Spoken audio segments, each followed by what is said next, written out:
What is up, YouTube? This is Sam from Team Gradelock, and today we are bringing you a champion tier Nubatama deck profile. Last weekend was the Easter ARG, and Henry and I split for first place. So we're bringing you the Nuba deck profile. It was actually going to go up today, but we decided to redo it because we made deck changes, and I feel like I can talk more about it now. So this is the starter. This is Burai. He has the Forerunner thingy. That's cool. He reses a unit, and then you get to draw a card. So the cool thing about Burai is I use him to res something and then attack my opponent's starter. So I can, well, it's starter hate. Who doesn't like starter hate? And it draws you a card.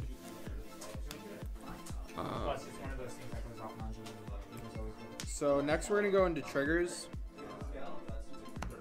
4 heal triggers. This is the effect heal trigger. If you have 2 copies of it in the drop zone and you G-guard, you can bind them and either counter charge or soul charge. I don't recall ever using it to soul charge, but you do use a lot of soul in this deck, so it's nice to have the option between both.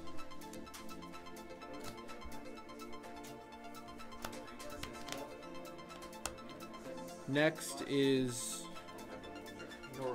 Noroi. Noroi is, he's your effect crit, put into soul, +5 to the Vanguard, draw a card. I abuse him early game, and then if they don't get rid of him, I just soul charge him on my Vanguard swing. But we're running a total of 7 crits. The other 3 are for counter charging. And let me tell you, I use this counter charge a lot, but I prefer to have the draw off this. That's why I'm running 3 of this and 4 of this instead of vice versa.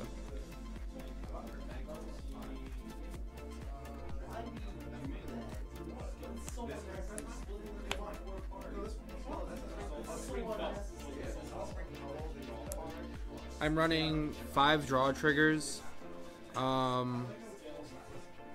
I tested 6/6, 6 draws, 6 crit, and I've tested 4 draw, 8 crit. 4 draw, 8 crit, but I prefer The 7/5 lineup. the 5 draws and the 7 crit.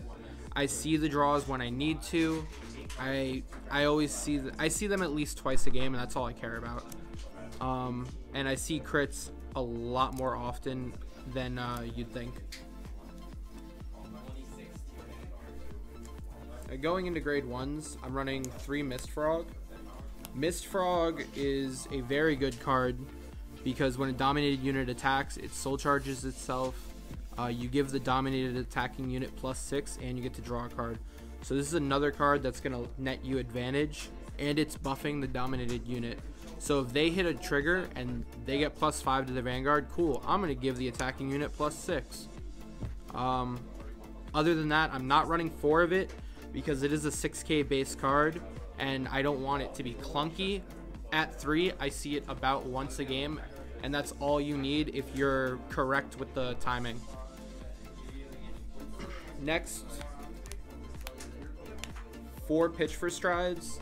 I don't feel like I need to say anything. They're Pitch for Strides, but yeah, they're Pitch for Strides. I use these a lot for deck thinning.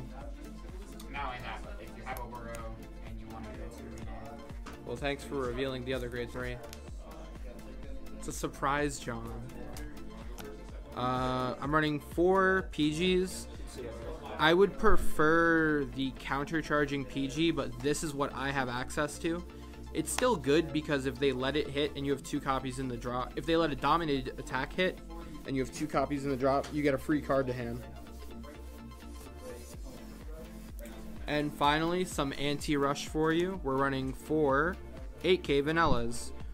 I took this out for all the new Dominate grade 1s.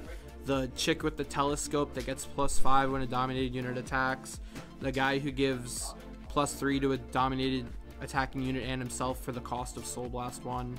But ultimately, I like the 8k vanillas because they stop my opponent from rushing me on first turn. I really don't like going to 3 damage before I even ride a grade 2.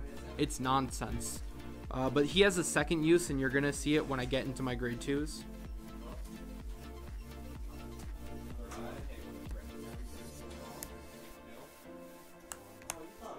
This is Yogi Bear. Yogi Bear. So Yogi Bear is an 8k grade 2.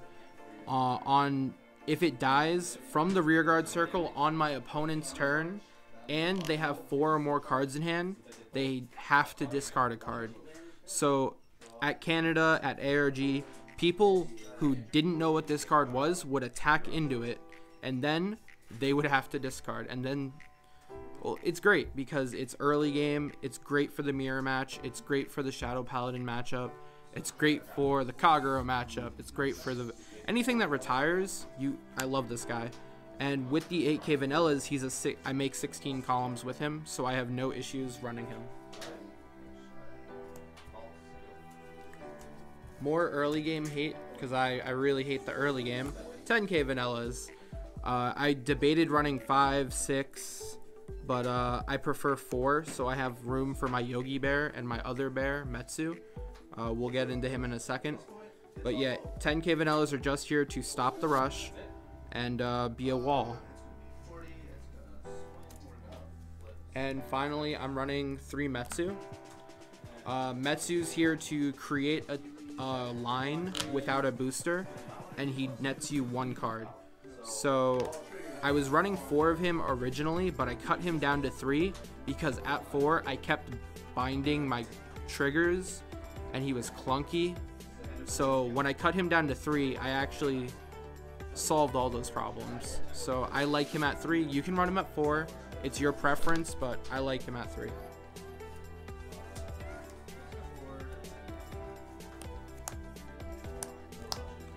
For Zanki, they look the same. Zanki does a lot, and this is going to require a lot of talking, so please be patient. When he's placed on Vanguard, or when I stride, I get to choose up to one of my opponent's rear guards, give it +2, dominate, and I can attack anything. It doesn't have to be Vanguard. I can attack their starter, which is why I combo this with Burai. His second skill, my favorite, at the beginning of the ride phase, Soul Blast 1, I get to draw a card, and then me and my opponent are required to play a card to the field. That's stripping a card out of your opponent's hand, and you're breaking even. You're not minusing like they are. That's why I love him. He was a great addition to the Dominate deck, and it made the deck a lot scarier.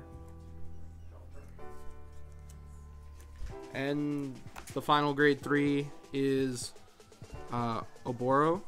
Oboro, you know what Oboro does, guys. He's the original Dominate grade 3. I'm not reading his skill, but I will talk about why I'm running him over other grade 3 options.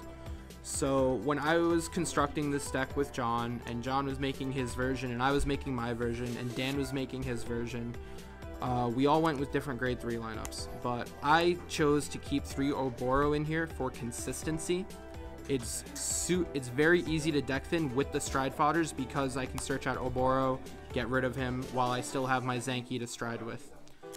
His other usages is if I'm striding into my Rin, I can still get my on-stride Dominate, which is still a card out of their hand, versus something that I don't want to ride at all.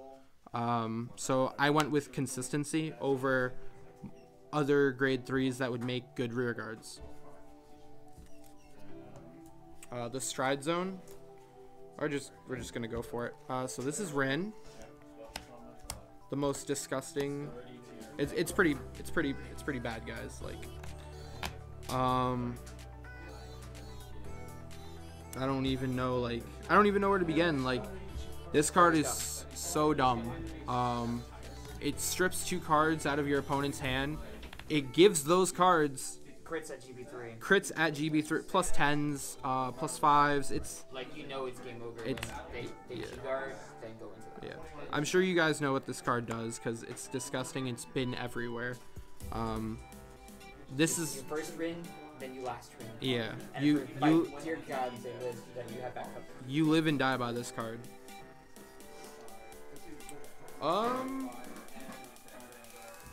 Next, 2 Muujin Lords.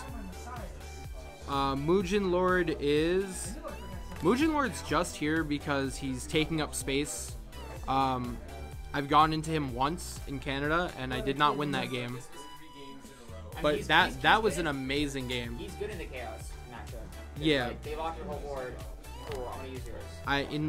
In the 4 weeks I've been playing this deck, I haven't seen a single Chaos Breaker player in any tournament.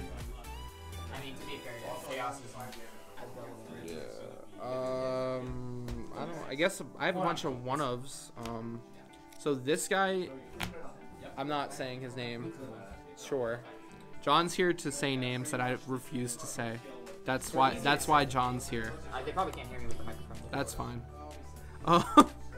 Mukuru is here to get me advantage when I'm out of the game. Back in Canada, when I was playing against this amazing Victor player, he survived the double rin. I know, let's just pause and take a moment. He survived. Victor player survived the double rin. Right, so I was debating this or Drachma. I'm not running Drachma anymore, but at the time I was. I went into this, and on his Vanguard swing, it wiped out his board, and then I hit 2 heals, which puts me back in the game. This card turns games around, and it doesn't require a counterblast. That's the other reason he's here. He's just Soul Blast 2. And if they're denying you counterblast, so you can't rin, you go into this guy. Next, this is a newer addition to the deck. I added it for the ARG. I never had to go into it at the ARG, but I wish I had this in Canada. So this is Tsukamoto-kan. I can say that name. You can say that one. Yeah. That's amazing. Yeah, and I refuse to say some of the other ones. So this is Counterblast 2. Your opponent goes down to 4 cards in hand, and then you start beating face. That's all he does. So the on-stride Dominate will take another card out of his hand. So he'll be down to 3 cards in hand to guard your board. That's pretty good. Those are pretty good odds. But that's why we're running Tsukamoto-kan. He's a kill option. I don't have the other kill option I want to talk about, but I am legitimately running this card, so we're going to talk about this. Yeah, I'm not saying that. So yeah, where's that thing? He's here in case they deny you counterblasts, and that's the only reason he's here. I've never had to go into him, but yeah. So we have Seabreeze. Hi, Seabreeze. Seabreeze is cute. That's why we run Seabreeze. Not because it's a good card. Because Seabreeze is cute. Hi, Seabreeze. Yeah. Next, we're going into G Guardians. I'm running this thing. This thing is great for when you want to make your opponent think. I ran into a game at ARG where my opponent didn't realize that the discard mattered, so they didn't discard, which led me to surviving that turn and then going in for game the next turn. So this card changes games around, or if you've attacked them so much they have nothing in hand, boom, here's a free +20 shield. Fun mind game. Fun, that thing is for mind games. Next we have this guy. He's a tool. He's there so she can flip him. He has no perk. Whatever. He's just there to get flipped. Next we're running one of this. I'm not saying it. Sure. Sorry, Gandokurukan. That's John's purpose, guys. He's cool for getting shield value out of your opponent if they have 3 cards in hand, if they have 6 cards in hand. So I'm just gonna take a real short pause here. Guys, they have so many things to consider when you're playing this deck. Bear doesn't go off unless they have 4 or more cards in hand. This goes off if they have 3 and or 6 cards in hand. Like, they have to, this deck plays so many mind games with them, and it just has so much raw power. It takes a toll on your opponent. And last but certainly not least, because I love this guy, running 2 of him. He's got 6 arms. John will say his name. Huh? I'm counting. Gahurakan. John says it, not me. So, he steals a grade 1 back row to guard with, and it has to be a grade 1 in their back row. One game at ARG, I was in the mirror match. I love the mirror match, by the way. My opponent tried to use this on one of the dominated attacking units, and I told him he couldn't because it was his rear guard circle and it wasn't in my back row, and he got a little confused. But you know, this card isn't great for the mirror match, but it's great for taking combo pieces away from your opponent. I love this card in the gear matchup. So that's it, guys. So there's only 15 cards in your G zone. Do you want to explain to them why you only have 15 cards? So I took out the Drachma, and I was going to replace it with the GB8. Picture of Drachma. Picture of what? Picture of Drachma. Okay. So this is going to be a GB8. Okay. So GB8 is what you want to run. It's a great kill card, but I don't have it right now. I had it for the tournament though, and let me tell you, it came in super clutch. So that's it, guys. That's the deck. Like, comment, subscribe. I know I haven't put up a video in a while, but here it is. Okay, neither have I. Yeah, Henry's been doing all the work. I'm debating right now if I should do darkness. Yeah. Thanks, Henry, for not breaking our legs. I have nothing else. If you guys have any comments, recommendations, cards you want me to try, let me know. I'm always testing, always trying to make the deck better. Or if you just want to talk, I'll be in the comments. I'm lonely. I want to talk. No, I got my left hand. I'm good. All right, later, guys.